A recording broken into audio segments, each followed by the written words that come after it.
Indarkeria matxista pairatu duten 7 emakumek beren istorioen berri eman zuten atzo eguerdian Bilbon, Bake Foru Sozialak antolaturiko ekitaldian. Nik sinisten dizut leloari jarraiki Euskal Herrian bakea lortzeko emakume horien egia ezagutzera emateko garrantzia nabarmendu zuten. Testigantza gogorra kontatu zituzten horien protagonista izan ziren emakumeek. Ixone Fernandezek atxilotu zutenean polizien eskutik jasandako torturen salaketa egin zuen. Indarkeria uneoro sufritzen.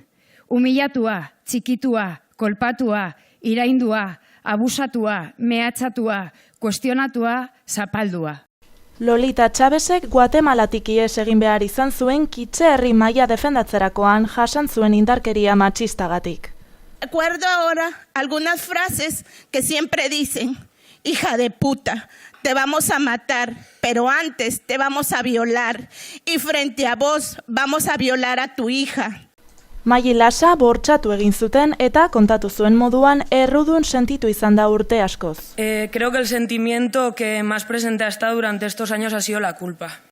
Foru Sozialak sinesgarritasun osoa eman die indarkeria matxistaren biktima diren emakume hauei, bake prozesua gauzatzeko horien testigantzak kontuan hartzea beharrezkoa baita.